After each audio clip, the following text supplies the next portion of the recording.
सुप्रभात प्यारे बच्चों, कैसे हैं आप सब। आज मैं आपको एक चित्र कथा सुनाने जा रही हूँ जिसका शीर्षक है अब मैं समझा। बच्चों, चित्र कथा किसी भी मैगज़ीन या बुक में छपने वाली रंगीन या एक ही रंग की जो चित्र होते हैं उनके द्वारा कथा सुनाई गई है, उसको चित्र कथा बोलते हैं। तो यहाँ चित्र दिए हुए हैं और साथ में थोड़े से संवाद भी दिए हैं। तो आपने ये कहानी ध्यान से सुननी है, समझनी है और इसमें छुपी हुई शिक्षा भी आपको समझ आएगी जब आप ध्यान से सुनेंगे। तो ये कहानी इस प्रकार है। तो आप देख रहे हैं कहानी एक बारहसिंगा पर आधारित है। चित्र देख के आपको पता चल ही रहा है। वाह, मेरे सींग कितने सुंदर हैं, इनसे मैं कितना अच्छा दिखता हूँ, ये हिरन बोल रहा है। ठीक है, अपने सींग देख के। कहाँ पे? पानी में।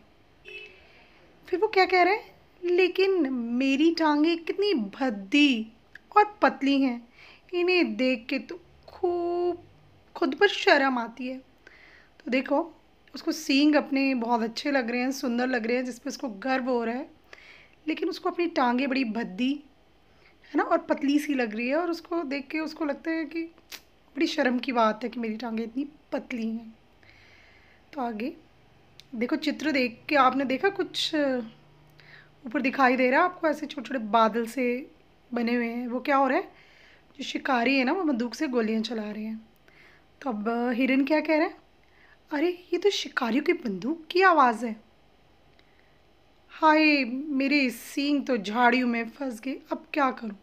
अब जैसे ही वहाँ पे कोई शिकारी आया होगा, गोली चली तो निशाना चूक गया, तो बारहसिंगा थोड़ा सचेत हो गया, अलर्ट हो गया और उसने वो समझ गया कि शिकारी आ गए हैं, है ना।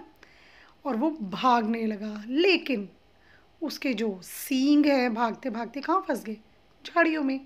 क्योंकि जो उसके सींग आप देख रहे हैं ना चित्र में, बड़े बड़े सींग है, तो वो झाड़ियों में फंस गए। अब सोचो आगे क्या होगा। हिरन ने देखा शिकारी तो उसकी तरफ जल्दी जल्दी चले आ रहे हैं। वो घबरा गया और वो बोला, शिकारी तो पास आ रहे हैं, जोर लगाता हूँ। घबराया हुआ था वो, बहुत घबराया हुआ था। अब सींग तो फंसे हुए थे, क्या करता। अब उसने सोचा, अब मैं ज़ोर लगाता हूँ और झाड़ियों से छूटता हूँ, नहीं तो ये शिकारी तो मेरे शिकार कर लेंगे।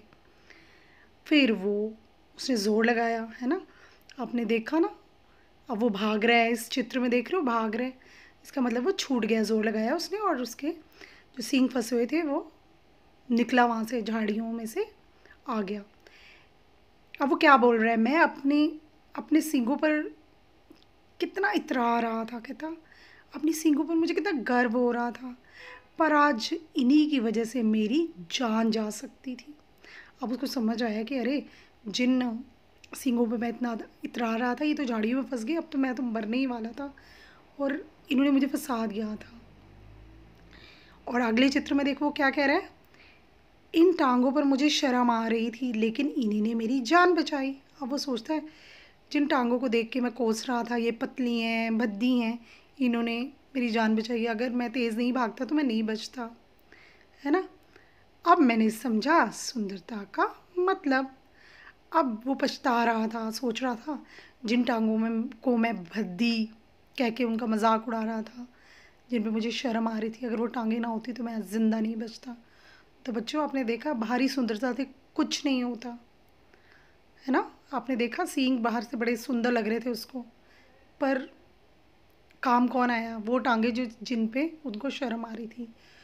तो बच्चे, जो हमारे पास है ना, ठीक है, उसी में संतोष कीजिए।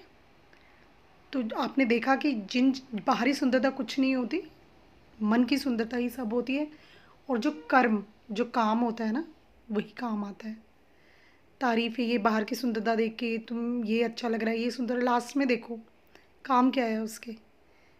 जो चीज़ काम आती है ना वही महत्वपूर्ण है, ठीक है, वही अच्छी है। सुंदरता को लेके, ये जो सुंदरता होती है एक क्षणभंगुर होती है, एक टाइम ऐसा आता है सारी सुंदरता ख़त्म हो जाती है। इंसान के साथ उसके कर्म, उसके अच्छे कर्म रहते हैं। तो ठीक है, किसी बात का घमंड नहीं करना है हमें। हमें जिस चीज़ का जो इस्तेमाल है उसे वैसे ही करना है। हर चीज़ का एक महत्व होता है। बाहरी सुंदरता देख के आप उस महत्व को नहीं नकार सकते। तो मुझे पूरी उम्मीद है कि आपको कहानी अच्छी लगी होगी और आपको शिक्षा मिली होगी कि बाहरी बाहरी सुंदरता मत देखिए, उसका उपयोग देखिए, उसका महत्व देखिए किसी भी चीज़ का। तो इस कहानी से आप ज़रूर सीख लीजिए। धन्यवाद।